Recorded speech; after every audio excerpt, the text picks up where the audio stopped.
பொங்கல் விடுமுறை முடிந்து தென் மாவட்டங்களில் சென்னைக்கு படையெடுக்கும் மக்கள். மதுராந்தகம் செங்கல்பட்டு இடையே கடும் போக்குவரத்து நெரிசல்.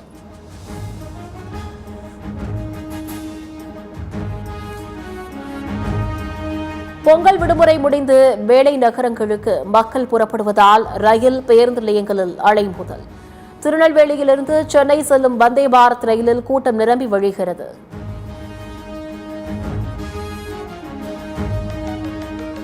திருநெல்வேலியிலிருந்து சென்னைக்கு திரும்ப விமான கட்டணத்தையும் மிஞ்சிய ஆம்னி பேருந்து கட்டணம். பொங்கல் முடிந்து ஊர் திரும்பும் மக்களிடம் அரங்கேறும் பகல் கொள்ளை என புலம்பல்.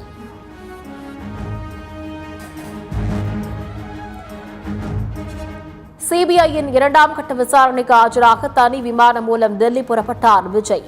நாளைய விசாரணைக்கு இன்றே டெல்லி செல்லும் விஜய் இன்று இரவு முக்கிய புள்ளியை சந்திக்க உள்ளதாக தகவல்.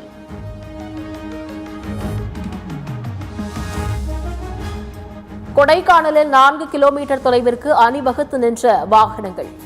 சுற்றுலா தலங்களுக்கு செல்ல டிஜிட்டல் பண பரிவர்த்தனை மூலம் நுழைவு கட்டணம் வசூலிப்பதில் தாமதம்.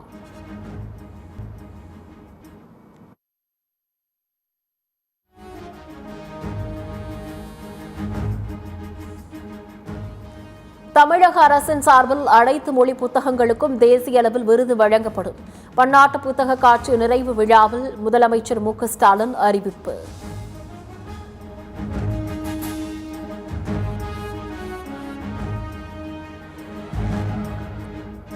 எடப்பாடி பழனிசாமி சிந்தையில் ஒன்றுமே இல்லை என அமைச்சர் சேகர் பாபு விமர்சனம். ஸ்டாலின் வழிகாட்டுதல் படியே அதிமுக பயணிக்கிறது என்பதற்கு முதற்கட்ட தேர்தல் அறிக்கையை எடுத்துக்காட்டு என பேட்டி.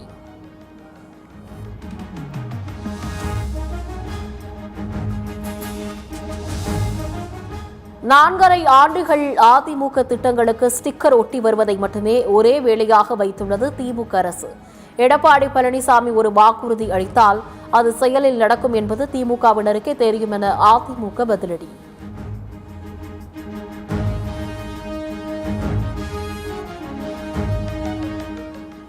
யாருடன் கூட்டணி என்பதை விரைவில் அறிவிப்பேன் என பாமக நிறுவனர் ராமதாஸ் அறிவிப்பு. தேர்தலில் போட்டியிட விருப்பம் தெரிவித்து இதுவரை 4109 பேர் மனு அளித்துள்ளதாக பேட்டி.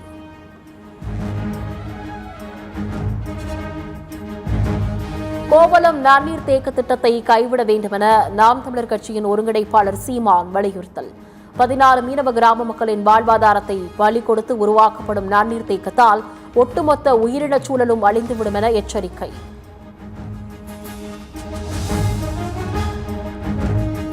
தமிழக வெற்றி கழகத்தின் தேர்தல் அறிக்கை தயாரிப்பு குழு வரும் 20ஆம் தேதி ஆலோசனை. பல்வேறு தரப்பினரின் கருத்துக்களையும் தேவைகளையும் அறிந்து தரவுகளை பெறுவது குறித்து ஆலோசிக்கப்படும் என தகவல்.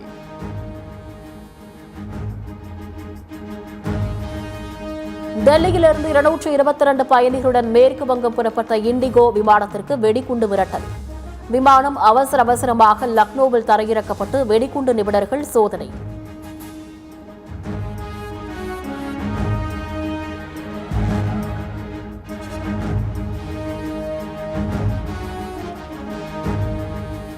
முதலீடுகளை ஈர்ப்பதில் தமிழ்நாடு பின்னோக்கி செல்கிறது என ஆளுநர் ஆர்.என். ரவி குற்றச்சாட்டு.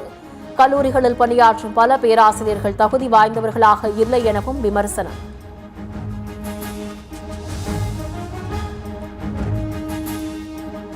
மத நல்லிணக்கத்தை வலியுறுத்தி பூந்தமல்லியில் மனித சங்கிலி போராட்டம். வட மாநிலங்களில் கிறிஸ்தவர்கள் மீதான தாக்குதலை கண்டித்து முழக்கம்.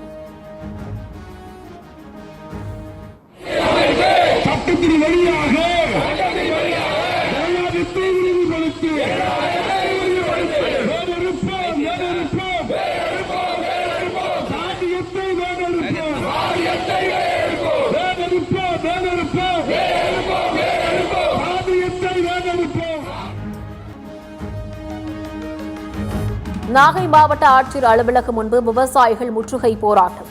தமிழக விவசாயிகள் பாதுகாப்பு சங்க நிறுவனர் ஈசன் முருகசாமி உள்ளிட்ட விவசாயிகளை விடுதலை செய்யக்கோரி முழக்கம்.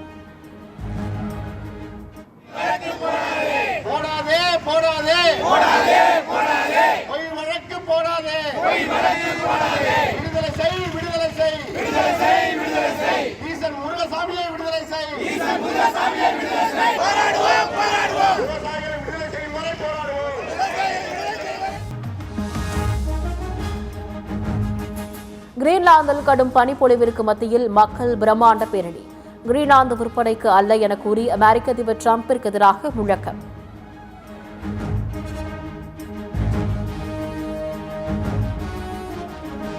கிரீன்லாந்து விவகாரத்தில் ட்ரம்ப் நடந்து கொள்ளும் விதம் ஆபத்தான வீழ்ச்சி பாதைக்கு வழிவகுக்கும். அமெரிக்க அதிபர் டிரம்பிற்கு ஐரோப்பிய ஒன்றியம் எச்சரிக்கை.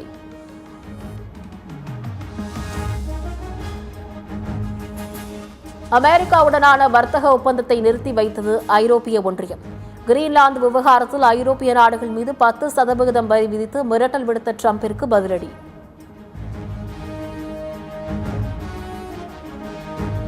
ஈரான் நாட்டின் உச்ச தலைவர் கமேனி ஒரு நோயாளி. ஈரானில் ஆட்சி மாற்றம் தேவை என அமெரிக்க அதிபர் ட்ரம்ப் வலியுறுத்தல்.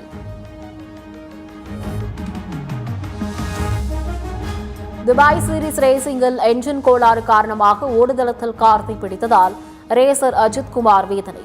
எங்கள் அணி நிச்சயம் ஒருநாள் ரசிகர்களை பெருமைப்படுத்தும் என உறுதி.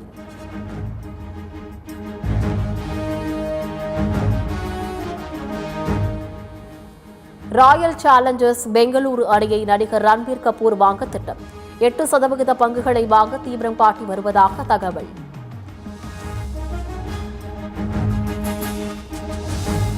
பொங்கல் விடுமுறையை பயன்படுத்தி விமான டிக்கெட் கட்டணத்தை 10 மடங்கு உயர்த்திய விமான நிறுவனங்கள். பெங்களூருவிலிருந்து சென்னைக்கான கட்டணம் 2500 23,459 உயர்வு.